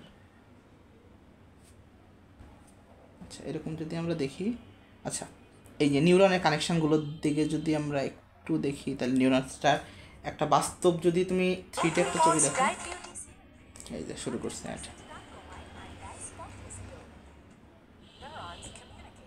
এই যে নিউরনসগুলো থাকে হচ্ছে, এই যে প্রথমে ছবিটা দেখতেছি না, এইভাবে, মানে অজস্র নিউরন, এরকম শতাধিক শুধুমাত্র বললে ভুল, কোটি নিউরন এরকমভাবে একটার পাশে একটা অবস্থান করে। এবং দেখো প্রতিটার মাথা তুমি যদি একটু খেয়াল করো, এক একটার মাথা কিন্তু আরেকটা নিউরনের সাথে অ্যাটাচড, মানে একটার এক্সনস আরেকটা ডেন্ড্রনের সাথে। এই যে দেখো, এই যে এইটার শেষ মাথাটা, এটার এক্সনসের মাথাটা অন্য আরেকটা ডেন্ড্রনের সাথে যুক্ত। এখন এই ডেন্ড্রনটা কি শুধুমাত্র এটার এক্সনের সাথে না, সে কিন্তু আরও অনেকগুলো এক্সনসের সাথে একত্রে অ্যাটাচড। দেখো উপরের সাথে একটা, এই যে একটা, এই যে এই পাশে একটা, নিচে একটা। তাহলে একটাই এক্সনস বা একটাই ডেন্ড্রন অনেকগুলো এক্সনসের সাথে অ্যাটাচড, আবার একটা এক্সনস অনেকগুলো ডেনড্রাইটের সাথেও অ্যাটাচড। মানে এরা মানে সবাই মিলে একত্রে একটা জালের মতো স্ট্রাকচার তৈরি করে ফেলছে, যেটা যে কোনো একটা সিগন্যালকে একটা জায়গা থেকে আরেকটা জায়গাতে খুব দ্রুত কনভে করে বা পরিবহন করে নিয়ে যেতে পারে। এই যে দেখো, যে কোনো একটা সিগন্যাল একটা নিউরন থেকে প্রথমে স্টার্ট হচ্ছে, ঠিক আছে, মানে প্রথমে একটা কোষ দেহ থেকে স্টার্ট হচ্ছে, দেন সেটা এক্সনসের মাধ্যমে যাচ্ছে, এবং এক্সনসের মাধ্যমে একবারে ওই যে টেলোডেনড্রাইট, মানে একবারে টেইলের দিকে যে ডেনড্রাইট সেখানে চলে যাচ্ছে। এর পাশেই থাকতেছে আরেকটা নিউরন। এই যে দেখো, এই যে জায়গাটা আমরা দেখতেছি, একটা নিউরন এর শেষ প্রান্ত, আরেকটা নিউরনের শুরু প্রান্ত। এই জায়গাটা কিন্তু কখনোই একত্রে মিলানো থাকে না। এই ব্যাপারটা বাচ্চারা একটু ক্লিয়ার হও। সেটা হচ্ছে সিন্যাপস কিন্তু মিলন স্তর আমরা বলতেছি, কিন্তু দুজনে একত্রে মিলানো থাকে না, দুজনের মাঝখানে একটা ফাঁকা জায়গা থাকে। এটা আমরা দেখতেছি একটা তোমার হচ্ছে ওই যে ইয়েতে কি বলে, একটা টেলোডেনড্রাইটের একটা নব, সিন্যাপটিক নব। নব কেন বলতেছি, একটা বুতামের মতন। দেখো আমরা যখন শার্টের বুতাম পরি, বুতামগুলো বাইরে থেকে দেখতে কি এরকম গোল্লা গোল্লা দেখায় না, তো এখানে এরকম জায়গাটা এরকম গোল্লা গোল্লা মতন, ঠিক আছে। অন্য একটা নিউরনের এরকম গোল্লা গোল্লা একটা জায়গা আছে। এখন একটা স্টিমুলেশন বা একটা উদ্দীপনা কীভাবে পরিবাহিত হয় এই ফাঁকা জায়গাটার মধ্যে দিয়ে, এটা একটা ইম্পর্টেন্ট ব্যাপার। কারণ আল্লাহ তাআলা তো চাইলেও এই জায়গাটা ভরে দিতে পারতো। রক্ত যেরকম কী হয়, রক্ত নালীর মধ্যে দিয়ে যায়, রক্ত নালীর মধ্যে কিন্তু এরকম কোনো গ্যাপ থাকে না, থাকে। রক্তনালী কিন্তু একটা ডিসকন্টিনিউয়াস, একবারে মানে ডিসকন্টিনিউয়াস না, কন্টিনিউয়াস একটা স্ট্রাকচার, মানে পুরো একটা পাইপের মতো, এক পাইপ থেকে আরেক পাইপে চলে যাচ্ছে, একদিক থেকে আরেক দিকে রক্ত চলে যাচ্ছে। বাট দেখো নিউরনের যে সিগন্যালটা এক জায়গা থেকে আরেক জায়গায় যাওয়ার মাঝখানে একটা গ্যাপ রেখে দিল। কেন গ্যাপটা রাখা হলো? দেখো এই গ্যাপের মাধ্যমে কি হয়, একটা সিগন্যাল আসতেছে, দেখো এই সিগন্যাল এই নিউরনের মাথা থেকে কিছু কেমিক্যাল পদার্থ ক্ষরণ করে, যেগুলোকে আমরা নিউরো ট্রান্সমিটার বলি। এই নিউরো ট্রান্সমিটারটা কী হয়, একটা নিউরন থেকে এই প্রথম নিউরন থেকে দ্বিতীয় নিউরনের দিকে যেতে থাকে, ঠিক আছে। দ্বিতীয় নিউরন সেই কেমিক্যাল সিগন্যালটাকে গ্রহণ করে পাঠায় দেয় তার কোষ দেহতে, পাঠায় দেয়। এবার সেই কোষ দেহ থেকে আবার সেই সিগন্যালটা পার্শ্ববর্তী আবার ডেনড্রাইটে যায়, একইভাবে এখান থেকে পরেরটাতে একইভাবে প্রয়োগ করতে থাকে, ঠিক আছে। এইভাবে কি হতে থাকে, পুরো শরীরের মধ্যে নিউরনের মধ্যে একটা কানেকশন তৈরি হয়, ঠিক আছে। এই যে যখন স্টিমুলাসটা বেশি প্রবল হবে তখন এই সিনাপসের মধ্যে বেশি রাসায়নিক পদার্থ, যার কারণে দেখো প্রতিটা নিউরনের মধ্যে একটা লিঙ্ক তৈরি হয়ে যায়, ঠিক আছে। এটার কারণে এইভাবে আমাদের ব্রেন পর্যন্ত আলটিমেটলি শরীরের বিভিন্ন জায়গা থেকে স্টিমুলেশনটা ব্রেন পর্যন্ত পৌঁছায়, জাস্ট এতটুকুই, ঠিক আছে। এটা একটা গ্রস আইডিয়া দেওয়ার জন্য যে আসলে এই সিনাপটিক নবগুলোর কাজ কী বা সিনাপসের কাজটা কী। ওকে, এখন যদি আমরা আসি নিউরনকে আমরা একটু ভাগ করব, কিসের উপরে বেসিস করে ভাগ করবো, এবং এই ভাগটা ইম্পর্টেন্ট অনেক বাচ্চারা, ভাগটার দিকে একটু খেয়াল রেখো। এমসিকিউতে তো ভাগটা চলে আসতে পারে, কারণ বিশেষ করে তিনটা অপশন যেখানে আসে খুবই ইম্পর্টেন্ট। দেখো আমরা এই ভাগগুলো অলরেডি কিছু না কিছু কথা এর আগে জেনে আসছি ছোটোবেলা থেকে, জাস্ট কাজের উপরে ভিত্তি করে। দেখো আমরা খ নাম্বার থেকে যদি পড়ি, কাজের উপরে ভিত্তি করে নিউরন হচ্ছে 3 প্রকার। কিছু নিউরন সংবেদী মানে কি, সংবেদনা বহন করে নিয়ে যায়। কোনো একটা উদ্দীপনা তুমি ধরো টাচ করলা, কোনো একটা টেবিল টাচ করলা, কলম টাচ করলা, এই টাচের উদ্দীপনাটা, টাচের সেন্সেশনটা তোমার মাথা পর্যন্ত নিয়ে যাওয়ার কাজ যে স্নায়ুটা করতেছে সেটার নাম হচ্ছে সংবেদী স্নায়ু। তারপরে হচ্ছে চেস্টীয় বা মটর নার্ভ। মোটরের কাজ কি, তুমি মাথা থেকে কোনো একটা কাজ করার জন্য হাতকে নির্দেশনা দিলা, কলমটা ধরো, এই নির্দেশনাটা কিন্তু তোমার মাথা থেকে আসতেছে। তারপরে কানটা কান ধরো, লিখো, এই জিনিসটা লিখো। এই যে উদ্দীপনাগুলো, প্রতিটা উদ্দীপনা দেখো একই লেখা, তুমি লিখতেছো এমবিবিএস, আমি পড়তেছি, আমিও একই কলম দিয়ে লিখতেছি, তুমিও কলম দিয়ে লিখতেছো, তুমিও হাত দিয়ে মানে খাতার উপর লিখতেছো, আমিও খাতার উপর লিখতেছি, কিন্তু তুমি যেভাবে লিখতেছো আমি সেভাবে লিখতেছি না। আবার একই লেখা তোমার বন্ধু একরকমভাবে লিখে, তুমি একরকমভাবে লিখো। তার মানে লেখার ডিফারেন্সটা কোথা থেকে আসতেছে, মাথা থেকে, মানে সিগন্যালটা আসতেছে কোথা থেকে, আমাদের মাথা থেকে, তাই না, স্টিমুলেশনটা। আর যেই মানে মাথা থেকে যেই সিগন্যালটা আমাদের হাত পর্যন্ত আসতেছে, যেই স্নায়ুটা সেটা নিয়ে আসতেছে, তার নাম হচ্ছে মোটর বা চেস্টীয় স্নায়ু। আর যেই স্নায়ু দুইটা কাজ একত্রে করতে পারে, অর্থাৎ সংবেদনাও সারা দেহ থেকে পরিবহন করে মাথা পর্যন্ত নিয়ে যেতে পারে, মস্তিষ্ক পর্যন্ত, আবার মস্তিষ্ক থেকেও সংবেদনা সারা দেহে নিয়ে আসতে পারে, তাদেরকে আমরা বলি হচ্ছে মিশ্র স্নায়ু। তাহলে স্নায়ু 3 প্রকার, সংবেদী, চেস্টীয় এবং মিশ্র। এইবার আসো কিছু স্নায়ু, গ নাম্বারটা আমরা একটু দেখি, সংবেদন পরিবহনের প্রকারভেদ অনুসারে, মানে সংবেদন কীভাবে নিয়ে যাচ্ছে সেটার উপরে বেসিস করে নিউরন 3 প্রকার। দেখো মনে করো এটা যদি আমাদের ব্রেইন হয়, তো ব্রেইনে কিছু নিউরন কী করবে, ব্রেইন পর্যন্ত সংবেদনটা নিয়ে যাবে, তাই না।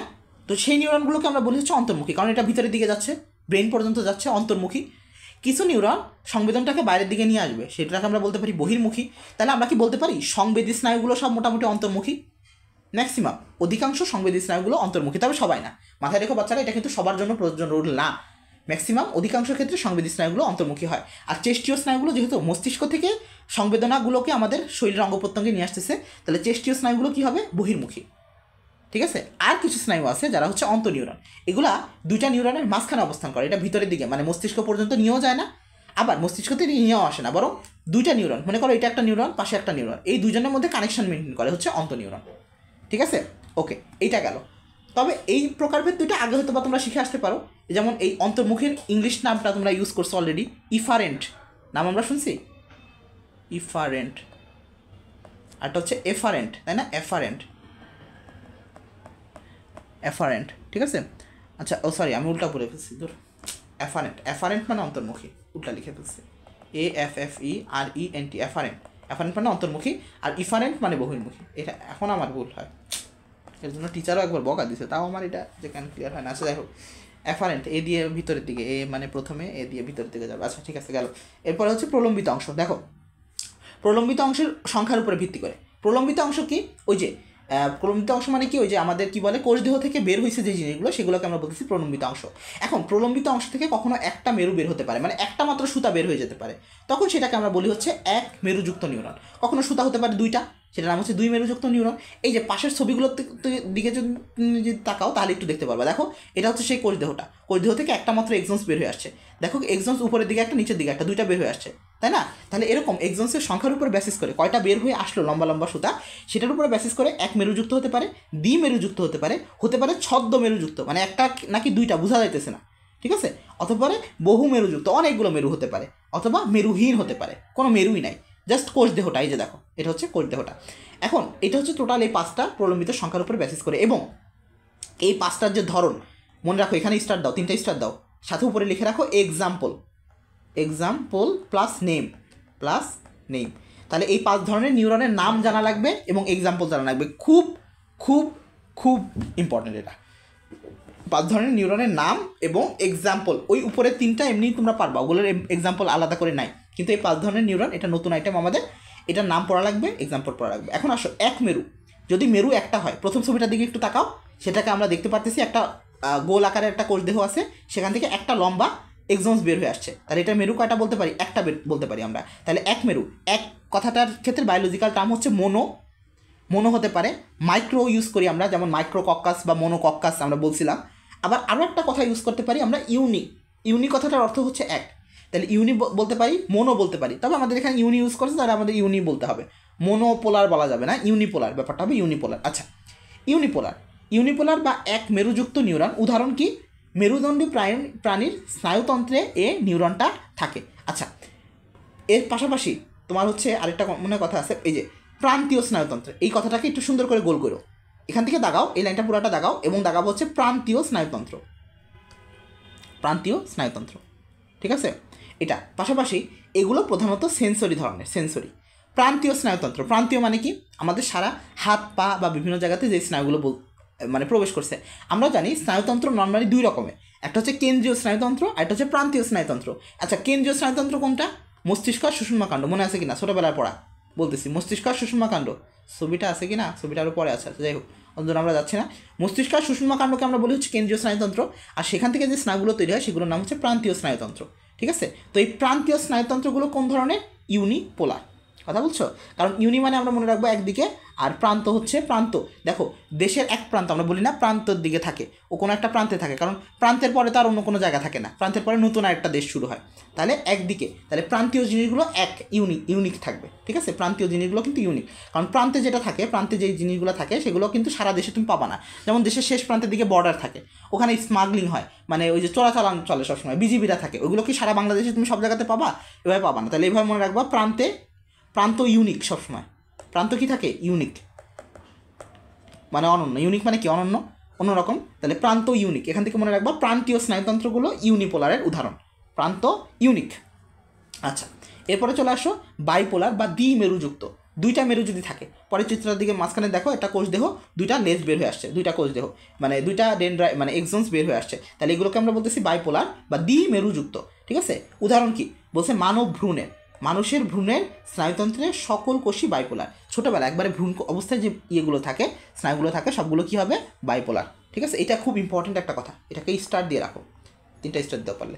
তাহলে ভ্রূণ অবস্থায় সবগুলো থাকবে হচ্ছে বাইপোলার। মনে রাখবো এইভাবে, ভ্রূণ তৈরি হয় কোথা থেকে? জাইগোট থেকে না? আর জাইগোট মানে কি? 2টা কোষের সমন্বয়, শুক্রাণু আর ডিম্বাণু, 2টা মানে বাই, তাহলে বাইপোলার হবে। ভ্রূণ অবস্থাতে সব কিছু হবে বাইপোলার।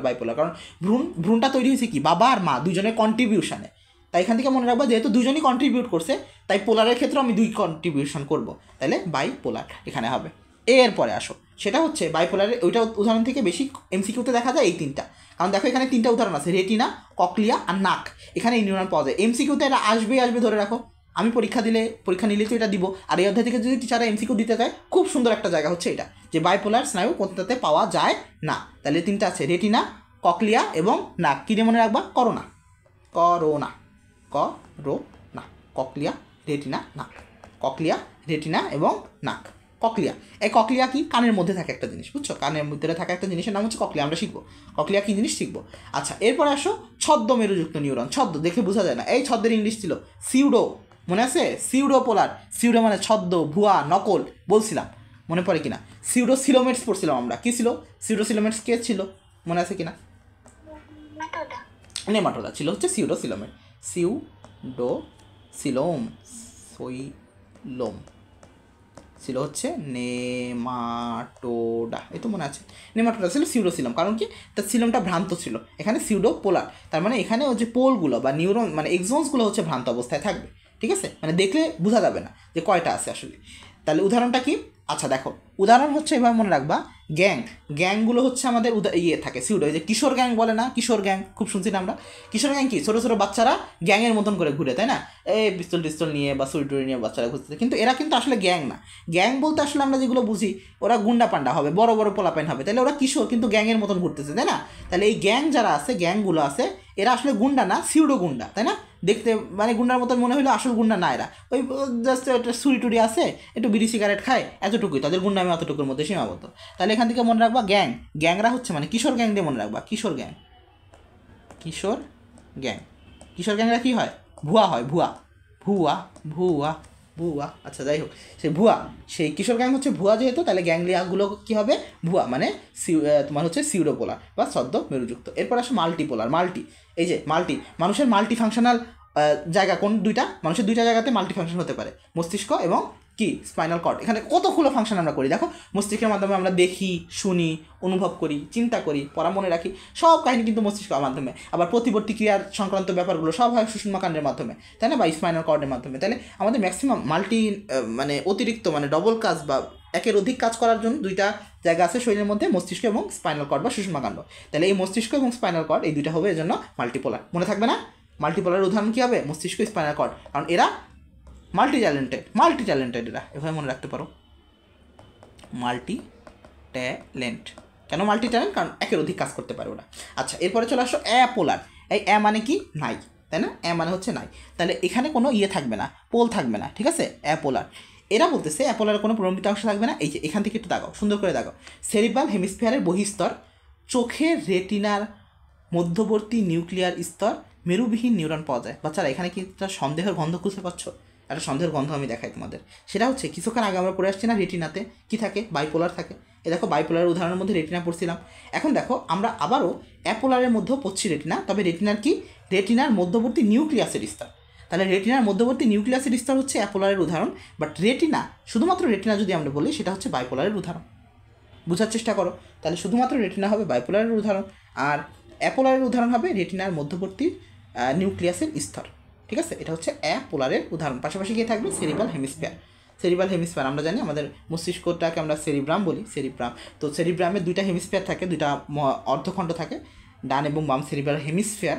তো এই হেমিস্ফিয়ারগুলো হচ্ছে মেরুবিহীন নিউরন। কারণ মাথার মধ্যে আসলে এত তোমার দিয়ে তো লাভ নেই, মানে সেরিব্রামের জায়গাটা, সেরিব্রামের মেন কাজ হচ্ছে তথ্য বিভিন্ন সংরক্ষণ করে রাখা। তো ওর তো আসলে এত ব্রাঞ্চিং দরকার নাই। এই জন্য সেরিব্রাম যেটা সেরিব্রাল, এই সেরিব্রাল জায়গাটাতে তোমার হচ্ছে থাকে না, কোনো পোল বা মেরু থাকে না। কাজের উপরে বেসিস করে নাম পড়বো, আর কিছু না, লাগবে না। সেন্সরি, মোটর আর অ্যাডজাস্টার বা মিক্সড। সেন্সরি কাজ হচ্ছে সেন্সেশন নিয়ে যাওয়া, মোটরের কাজ হচ্ছে বিভিন্ন অঙ্গে পরিবহন করা, আর মিক্সের কাজ হচ্ছে দুই ধরনেরই কাজ এসব করে থাকে। শেষ, কাহিনী শেষ এখান থেকে। আর কিভাবে যাচ্ছে, মানে কোন দিকে যাচ্ছে, সেটার উপর বেসিস করে আমি বলছিলাম অ্যাফারেন্ট, ইফারেন্ট আর কি ইন্টারনিউরন। অ্যাফারেন্ট কি? অ্যাফারেন্ট মানে কোনো জায়গাতে নিয়ে যাচ্ছে, লাইক এই যে সেন্সরিগুলো, বলতে পারি আমরা সেন্সরিগুলো অ্যাফারেন্ট, কারণ সেন্সরিগুলো আলটিমেটলি বিভিন্ন তথ্যগুলোকে সারা শরীর থেকে মস্তিষ্ক পর্যন্ত নিয়ে যাচ্ছে, এই জন্য আমরা বলতে সেন্সরিগুলো কি অ্যাফারেন্ট। আর ইফারেন্ট কারা হবে? মোটরসগুলা, মোটর যারা থাকবে, কারণ তারা হচ্ছে মস্তিষ্ক থেকে বিভিন্ন জায়গাতে নিয়ে আসতেছে, তাই হচ্ছে মোটর। আর ইন্টারনিউরন কারা? এই বিভিন্ন মিক্সড মোটরগুলোর ভিতরে বা মিক্সড সমন্বয়ক, এই সমন্বয়ক যাই হোক অ্যাডজাস্টার, মানে দুইটা নিউরনের মধ্যে কাজ করবে, তারা হচ্ছে ইন্টারনিউরন। জাস্ট এতটুকু মনে রাখো। এইবার আসো নিউরোগ্লিয়া।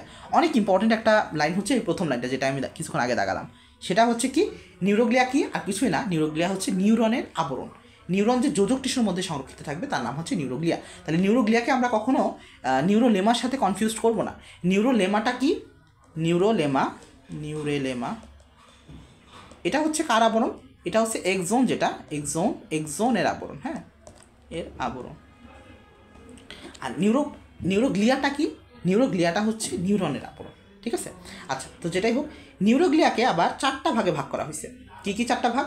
অ্যাস্ট্রোসাইট, অলিগোডেন্ড্রোসাইট, মাইক্রোগ্লিয়া এবং ইপেন্ডেমা। আচ্ছা, ইপেন্ডেমাটা নতুন দিয়েছে নাকি? ইপেন্ডেমা তো ছিল না রে। ওই ইপেন্ডেমা তোমাদের বই আছে বাচ্চারা? যদি থাকে তাহলে তো ভালো। আমার বই কিন্তু ছিল না। তোমাদের যাদের বইয়ে লেখা নেই সুন্দর করে লিখে নাও, বা একটা স্ক্রিনশট লিখে সুন্দর করে স্টিকি নোটে, এই যে দেখো, এই জন্যই হচ্ছে আজমল স্যারের নতুন বই কিনতে বলে না মানুষজন। কারণ দেখো, এই যে এখান থেকে যদি প্রশ্ন দিয়ে দেয় পরীক্ষাতে, কী করবা? কেমনে করবা, তাই না? তখন তো আর সুযোগ থাকবে না। তাহলে ইপেন্ডেমা দেখো পুরা স্ট্রাকচারই চেঞ্জ করে দিয়েছে, ছবিও অ্যাড করে দিয়েছে নতুন একটা, তাই না? এটা কিন্তু নতুন এডিশনের একবারে, নতুন এডিশনের ক্ষেত্রে ইপেন্ডাইমাটা অ্যাড করছে, ইপেন্ডাইমা। তাহলে ইপেন্ডাইমারটা স্ক্রিনশট তুলে নাও অথবা স্টিকি নোট দিয়ে লিখে নাও। ওই জন্য তোমাদের বলছিলাম আমি নতুন বই কেনার দরকার নেই, কারণ যা যা এক্সট্রা ইনফরমেশন লাগবে আমি পড়ানোর সময় বলে দিব। কারণ এই দেখো, আমাদের এই 2টা অধ্যায় পড়ানোর পরে তো আমরা হচ্ছে রিভিশনে যাব, তখন তো নতুন এডিশনের বইগুলো আবার পড়বো, তাই না? তখন ওখান থেকেও আমি এক্সট্রা ইনফরমেশন যেগুলো থাকবে তোমাদের বলবো, আর তোমরা সুন্দর করে স্টিকি নোটের মধ্যে লিখে বইয়ের মধ্যে লাগায় রাখবা। তাহলে কি আর নতুন বই কিনা লাগবে না? কারণ এত কষ্ট করে তুমি বইটা দাগায় টাগায় রেডি করছো, তুমি যদি এখন এই বইটাকে রেখে নতুন বই কিনো, তাহলে ওইটাকে দাগাবা কবে, রেডি করবা কবে, ছন্দাগুলো লিখবা কবে, আর পড়বা কবে, তাই না বাচ্চারা? তাহলে আমরা কি করব? পুরাতন বই পড়বো, সমস্যা নেই। পুরাতন বই পড়ে যে চান্স, মানে পুরাতন বই পড়লে যে চান্স হবে না এরকম কোনো কথা নাই, কারণ আমি নিজেও পুরাতন বই পড়ে চান্স পাইছি, ঠিক আছে? 2 বছর একটা বই পড়ছি, পড়ে চান্স পাইছি না, সমস্যা হয়নি তো, কোনো ঝামেলা হয়নি। কোচিংয়ের ভাইয়েরা বলছে নতুন বই কিনো, নতুন বই কিনো, নতুন বই না, আমি জাস্ট যে ইনফরমেশনগুলো আমি দেখছি নতুন নতুন আসছে সেগুলো আমি অ্যাড করে নিচ্ছি, হয়ে গেল। আমার নতুন বই তো রাখতেছে না। দেখো টোটাল পৃষ্ঠাটার মধ্যে নতুন কি অ্যাড করছে এই জায়গাটা, তাই না? এটা তো অ্যাড করে নিলে, বইয়ের মধ্যে অ্যাড করে নিলে তো হয়ে গেল। আচ্ছা, তো এখন আমরা দেখব যে এই নিউরোগ্লিয়াকেও 4 ভাগে ভাগ করছি আমরা, এস্ট্রোসাইট, অলিগোডেন্ড্রোসাইট, মাইক্রোগ্লিয়া এবং এপেন্ডাইমা। তো এখন এস্ট্রোসাইট কি? এখান থেকেও পড়বো নেম প্লাস কাজ, নেম আর সাথে ওয়ার্ক মানে ফাংশন, নেম প্লাস ফাংশন খুব ইম্পর্ট্যান্ট, নেম প্লাস ফাংশন। আচ্ছা, এইটা মনে রাখার জন্য খুব সুন্দর একটা ছন্দ আছে, বুঝছো? খুব সুন্দর একটা ছন্দ আছে, সেটা আমরা, এটা যেহেতু আমরা খুব বেশি পড়ি, হ্যাঁ, এটা যেহেতু খুব বেশি পড়ি, আমরা এই ছন্দটা এরকম পড়ছিলাম। আপু কি করবে? আপু আমাকে কি করব? আপু আমাকে মাফ করো, আপু আমাকে মাফ করো। এটা ছিল আমাদের ছন্দটা যখন 3টা ছিল। এখন ইপেন্ডাইমা তো লাস্টে আবার পরে অ্যাড করা হয়েছে, দেখি এটার জন্য কিছু বানাইতে পারি কিনা, একটু চিন্তা ভাবনা করতে হবে। তাহলে এই ছন্দটা একটু লিখে নাও কষ্ট করে বাচ্চারা, এটা খুব কাজে লাগবে, এটা লিখে নাও, খুব কাজে লাগবে জীবনে। আপু আমাকে মাফ করো, আপু আমাকে মাফ করো, এই কথাটা একটু লিখে নাও, লিখো। দেখো এটার মহত্ব আমি বুঝাইতেছি তোমাদেরকে। আপু আমাদেরকে মাফ করো। দেখো, আতে হচ্ছে অ্যাস্ট্রোসাইট, পুতে হচ্ছে পুষ্টি। এই দেখো, অ্যাস্ট্রোসাইটের কাজ হচ্ছে পুষ্টি সরবরাহ করা, গোল্লা করো, সুন্দর করে গোল্লা করো। আপু আমাকে মাফ করো, আপুতে কি? আতে হচ্ছে অ্যাস্ট্রোসাইট আর পুতে হচ্ছে পুষ্টি। তাহলে আপু, অ্যাস্ট্রোসাইট কি করবে? পুষ্টি সরবরাহ করবে, ঠিক আছে? কি করবে? অ্যাস্ট্রোসাইট পুষ্টি সরবরাহ করবে। এরপরে আমাকে দিয়ে অলিগোডেন্ড্রোসাইট, মা দিয়ে হচ্ছে মায়োলিন আবরণ, বা আমা দিয়ে যেটাই মনে রাখো না কেন, অলিগোডেন্ড্রোসাইট হচ্ছে তোমার মায়োলিনের আবরণ তৈরি করবে। অলিগোডেন্ড্রোসাইট হচ্ছে কি? মায়োলিনের আবরণ তৈরি করবে, মায়োলিন আবরণ তৈরি করবে, ঠিক আছে? ওকে। এবং মা দিয়ে হচ্ছে মাইক্রোগ্লিয়া, এই যে দেখো মাইক্রোগ্লিয়া। দিয়ে হচ্ছে ফ্যাগোসাইটোসিস, মাইক্রোগ্লিয়া করবে কি? ফ্যাগোসাইটোসিস, ঠিক আছে? এবং মাইক্রোগ্লিয়ার মধ্যে নাম যেহেতু মাইক্রো মানে কি ছোট, এই জন্য মাইক্রোগ্লিয়ার মধ্যে লাস্টের লাইনটাকে একটু দাগায় নাও। মাইক্রোগ্লিয়া হচ্ছে ক্ষুদ্রতম নিউরোগ্লিয়া, মাইক্রোগ্লিয়াকে আমরা বলে থাকি ক্ষুদ্রতম নিউরোগ্লিয়া। এখন নতুন অ্যাড করা হয়েছে ইপেন্ডাইমা কি করে? ইপেনডাইমা ওরা বলতেছে হচ্ছে এসব কোষ মস্তিষ্ক এবং স্পাইনাল কর্ড এর তরলপূর্ণ গহ্বরে প্রাচীর তৈরি করে, অর্থাৎ সিএসএফকে ধারণ করে রাখে। এই যে কোষ অপচয় কোষ সেরিব্রোস্পাইনাল ফ্লুইড তৈরি, সংবহন, শ্বসনের সাথে এসব কোষ জড়িত, মানে সিএসএফের সাথে জড়িত। এটা সিএসএফকে ধারণ করে রাখা, সিএসএফকে আবরণ করে রাখা, এই কাজগুলো করে হচ্ছে ইপেনডাইমা। তাহলে আপু আমাকে মাফ করো, এটা দিয়ে আমি 3টা মনে রাখতে পারি। আতে হচ্ছে অ্যাস্ট্রোসাইট, পুতে পুষ্টি সরবরাহ করে আপু, আ দিয়ে হচ্ছে অলিগোডেন্ড্রোসাইট, মা দিয়ে হচ্ছে মায়োলিন আবরণ গঠন করে। আপু আমাকে মাফ করো, মাফ দিয়ে হচ্ছে মা দিয়ে হচ্ছে মাইক্রোগ্লিয়া, ফ দিয়ে হচ্ছে ফ্যাগোসাইটোসিস করে, মাফ, ঠিক আছে। আপু আমাকে মাফ করো। আর লাস্টে যেটা এটাতে হচ্ছে সেরিব্রোস্পাইনাল ফ্লুইড, তাহলে সিএসএফ, তাই না, সিএসএফ আর ই দিয়ে আপু আমাকে মাফ করো, এটা দিয়ে কিছু একটা বানাইনি হতো, ই দিয়ে ইপেনডাইমার সাথে সেরিব্রোস্পাইনাল ফ্লুইড, ইপেনডাইমা সেরিব্রোস্পাইনাল ফ্লুইড, ইস না ইস, এটা খারাপ শব্দ হয়ে যায়, তাই না, ইস। আচ্ছা যাই হোক, কিছু একটা মনে করার চেষ্টা করো, মানে মনে রাখার জন্য কিছু একটা মনে টনে নিও, ঠিক আছে। ইপেনডাইমা, তাহলে ইপেনডাইমার কাজ হচ্ছে সেরিব্রোস্পাইনাল ফ্লুইড তৈরি, সংবহন, শ্বসনের সাথে যুক্ত থাকা। বাসায় গিয়ে একটু ভাইবো, মনে মনে একটু ভাববা যে আচ্ছা ইপেনডাইমার সাথে সেরিব্রোস্পাইনাল ফ্লুইড বা সিএসএফ মনে রাখতে হবে, আমার সিএসএফ মনে রাখতে হবে ইপেনডাইমার সাথে, ই দিয়ে, ই এর সাথে সিএসএফ মনে রাখতে হবে। সিএসই দিয়ে মনে রাখো, তাহলে CSC computer science and engineering মনে রাখো, তাহলে এই ই এর সাথে এফ হয়ে যাবে, তাহলে সিএসসি হয় না, সিএসই, তাহলে ই এর জায়গায় এফ করো, তাহলে দুইটা নাম একসাথে হয়ে যাচ্ছে, সিএসই, ই এর পরেই তো আমরা এফ জানি, তাহলে ইপেনডাইমা, ই দিয়ে ইপেনডাইমা হয়, আর সিএসএফ বাকি থেকে সিএসএফ সেরিব্রোস্পাইনাল ফ্লুইড সে গঠন করে, তৈরি করে, তাহলে CSE computer science engineering, CSE দিয়ে মনে রাখতে পারো, তাই না, কম্পিউটার সায়েন্স অ্যান্ড ইঞ্জিনিয়ারিং কী হয়, কসাই না, কসাই, দেখছো ওরা হচ্ছে আসল কষাই, আমাদের ডাক্তারদের কষাই বলে। আচ্ছা এরপরে পড়বো বাচ্চারা সিন্যাপস পড়বো, আমরা একটু সিন্যাপস একটু দেখতে চাই। সিন্যাপস কি কিছুই না, দুইটা সংযোগ স্থল, একটা স্নায়ু সাথে আরেকটা স্নায়ুর যে সংযোগ, মানে একটা এক্সনসের শেষ প্রান্ত আর একটা ডেন্ড্রনের সাথে যে শুরু, সেটার নাম হচ্ছে সিন্যাপস, ঠিক আছে। আচ্ছা সিন্যাপস যেখানটাতে হয় সেটার নাম হচ্ছে সিন্যাপটিক টার্মিনাল, ওখানে থাকে সিন্যাপটিক নব, আর দুইটার মাঝখানে যে ফাঁকা জায়গাটা থাকে, দেখো এই যে একটা এক্সনসের শেষ প্রান্ত আর একটা ডেন্ড্রনের শুরু প্রান্ত, এই মাঝখানে যে ফাঁকা জায়গাটা থাকে না, এই ফাঁকা জায়গাটাকে ওরা বলতেছে কি সিন্যাপটিক ক্লেফট, এটা লাগবে। দুইটার মাঝখানে যে ফাঁকা জায়গা সেটার নাম কি সিন্যাপটিক ক্লেফট, এবং এই সিন্যাপটিক ক্লেফটের পরিমাণটা বা দৈর্ঘ্যটা কত, 20 থেকে 30 ন্যানোমিটার। 20 থেকে 30 ন্যানোমিটার ফাঁকা যে অঞ্চলটা একটা সিন্যাপসের মধ্যে মানে ফাঁকা থাকে দুইটা, একটা এক্সনসের শেষ প্রান্ত আর একটা ডেন্ড্রনের শেষ প্রান্ত মিলাতে থাকে না, বরং তাদের মধ্যে একটা ফাঁকা জায়গা থাকে, সেই ফাঁকা জায়গাটার নাম হচ্ছে সিন্যাপটিক ক্লেফট বা ফাঁক। এই সিন্যাপটিক ক্লেফট বা ফাঁকের দৈর্ঘ্যটা কত, 20 থেকে 30 ন্যানোমিটার, ঠিক আছে। আচ্ছা এখন একটা জিনিস খেয়াল করো, তোমরা প্রিফিক্স সাফিক্স এগুলো পড়ছো না, প্রিফিক্স সাফিক্স পড়ছো না, প্রি মানে কি পূর্বে, প্রিপোজিশন, প্রিফিক্স, পোস্ট, প্রি এর অপোজিট শব্দ হচ্ছে পোস্ট, পোস্ট মানে কি পরে। এখানে আমরা দুইটা নিউরন দেখতেছি, একটা হচ্ছে উপরে থাকে আর একটা হচ্ছে নিচে থাকে। তো একটা ধরো রাসায়নিক পদার্থ, একটা সিগনাল প্রথমে এই নিউরনটা দিয়ে আসবে, আসার পরে সে না নিচে আসবে, তারপরে এই ফাঁকা জায়গাটা পার করে নিচে নিউরনটাতে আসবে, ব্যাপারটা এরকম হবে না। তাহলে প্রথমে পার করতেছে উপরের নিউরনটাকে, এরপরে নিচের নিউরনটাকে। তাহলে এই সিন্যাপসের উপরের দিকে যে নিউরনটা থাকবে তাকে আমরা বলতে পারি না প্রি সিন্যাপটিক নিউরন, উপরের দিকে যে এক্সনসটা থাকে তাকে আমরা বলতে পারি না সিন্যাপসের উপরে যেহেতু বা সিন্যাপসের আগে যেহেতু থাকে সে, তাই তার নাম আমরা বলতে পারি না প্রি সিন্যাপটিক নিউরন। তাহলে যে নিউরনটা কোনো একটা সিগন্যাল পাঠাচ্ছে তার নাম হবে কি প্রি সিন্যাপটিক নিউরন, আর যে নিউরনটা সিগন্যাল গ্রহণ করতেছে পরবর্তীতে তার নাম আমরা কি বলতে পারি পোস্ট সিন্যাপটিক নিউরন, সিন্যাপসের নিচের দিকে থাকে তাহলে তার নাম হচ্ছে পোস্ট সিন্যাপটিক নিউরন। তাহলে একটা সিন্যাপসে দুইটা নিউরন দ্বারা গঠিত হয়, উপরে থাকে প্রি সিন্যাপটিক নিউরন, নিচে থাকে পোস্ট সিন্যাপটিক নিউরন, আর মাঝখানে থাকে একটা ফাঁকা জায়গা যার আমরা বলতেছি সিন্যাপটিক ক্লেফট, সিন্যাপটিক ক্লেফট।